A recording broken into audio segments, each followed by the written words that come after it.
రాష్ట్రంలో అధికారంలోకి వచ్చిన రెండేళ్లలో కూటమి ప్రభుత్వం విద్యార్థులకు తీరని అన్యాయం, ద్రోహం చేస్తుందని రాజమహేంద్రవరం మాజీ ఎంపీ, వైసీపీ జాతీయ అధికార ప్రతినిధి, సిటీ నియోజకవర్గ ఇన్ఛార్జ్ మార్గాని భరత్ రామ్ ఆగ్రహం వ్యక్తం చేశారు.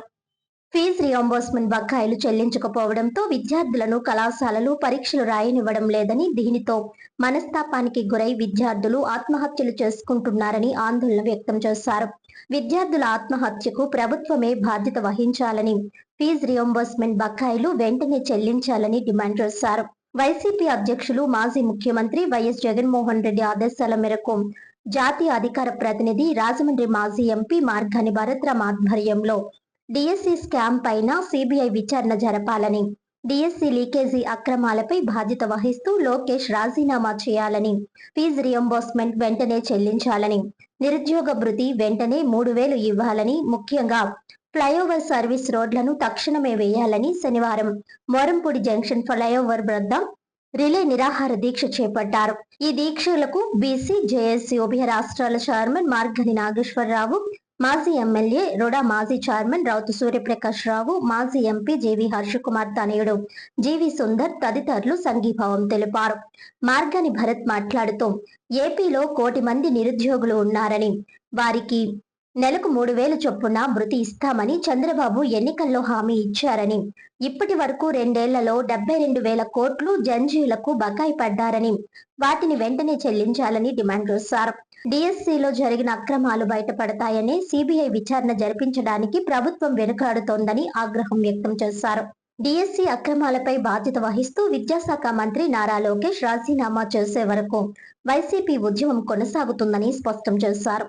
డిఎస్సిలో మొదటి ర్యాంక్ సాధించిన అభ్యర్థికి ఉద్యోగం ఇవ్వలేదని, అతడు పేపర్ను అప్లోడ్ చేసేటప్పుడు చూశాడనే అభియోగాలు ఉన్నాయని అన్నారు.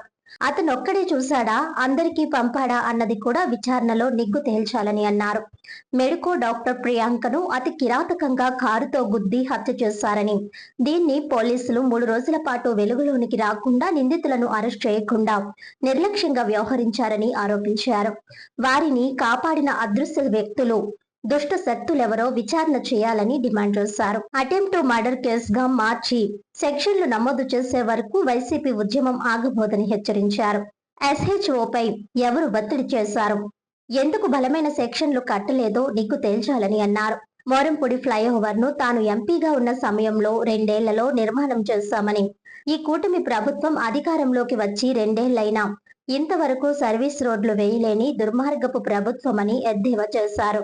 2 ఏళ్లుగా ప్రజలు, వాహన చోదకులు నరకయాతన అనుభవిస్తుంటే అధికారులు, ప్రజా ప్రతినిధులు పట్టడం లేదని విమర్శించారు.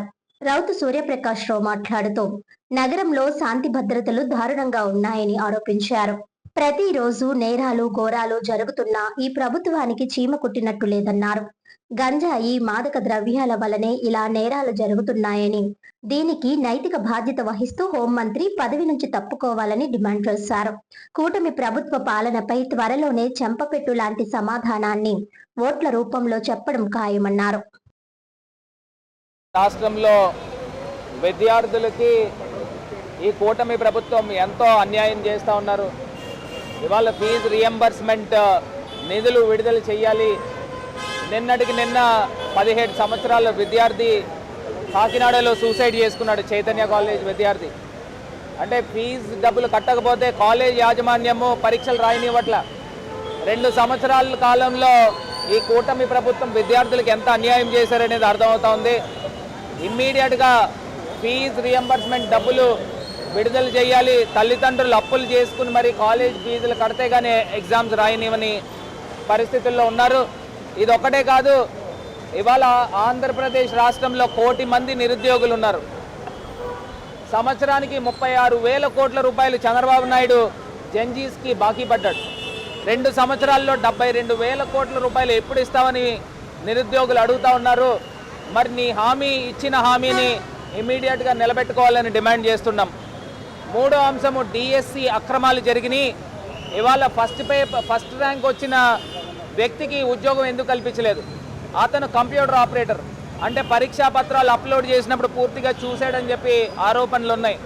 అతను ఒక్కడే చూసి రాశాడా, ఎంతమందికి పేపర్ లీక్ చేశాడని దానిపైన సిబిఐ ఎంక్వైరీ చేయాలి. దీనికి నైతిక బాధ్యత వహించి విద్యాశాఖ మంత్రి నారా లోకేష్ రాజీనామా చేయాలని మూడో డిమాండ్ చేస్తూ ఉన్నాం. విద్యా వ్యవస్థ మీద జరుగుతున్నటువంటి తప్పిదాలకి కేంద్ర ప్రభుత్వం సమర్థవంతమైనటువంటి నాయకుడు నరేంద్ర మోడీ గారు. ఆయన 152 సార్లు ఈ దేశంలో విద్యా వ్యవస్థ పేపర్ లీక్ మీద తప్పును తెలుసుకొని తన మంత్రివర్గంలో ఉన్నటువంటి మంత్రి వీరేంద్ర ప్రధాన్ చేత రాజీనామా చేయించారు. ఎందుకు చేయించాడు? తప్పు జరిగింది కాబట్టి తెలుసుకున్నాడు. అంతకన్నా ఇవాళ అందరూ చెప్తున్నారు ఈ దేశంలోనే కాదు ప్రపంచంలోనే సమర్థవంతమైన నాయకుడు నరేంద్ర మోడీ. తన తప్పును తను తెలుసుకొని సరిదిద్దుకుంటే అది ప్రజాస్వామ్య వ్యవస్థకి చాలా మంచిది. మరి అలాంటిది మన రాష్ట్రంలో డిఎస్సి మీద ఎన్ని అవకతవకలు జరిగినాయో అన్నీ స్పష్టంగా నిరూపిస్తే ఆ అవకతవకల మీద ముఖ్యమంత్రి తన కొడుకు కాబట్టి ఒక సిబిఐ ఎంక్వైరీ చేయడానికి కానీ విచారణకు కానీ రాజీనామాకు కానీ ఒప్పుకుంటా లేదని అంటే ఇవాళ ఏంటంటే నేనేం చేసినా సరే ప్రజలు నా తప్పిదాన్ని నేను ఒప్పుకోను అంటే దీనికి రాబోయే రోజుల్లో ప్రజలు తప్పనిసరిగా గుణపాఠం చెప్తారు. ఓటు అనేటువంటి ఆయుధం అన్నిటికన్నా బలమైన శక్తి, దాని ద్వారా ప్రజలు బుద్ధి చెప్తారని చెప్పి తెలియజేస్తూ, అలాగే ఈ రాష్ట్రంలో జరుగుతున్నటువంటి శాంతి భద్రతల గురించి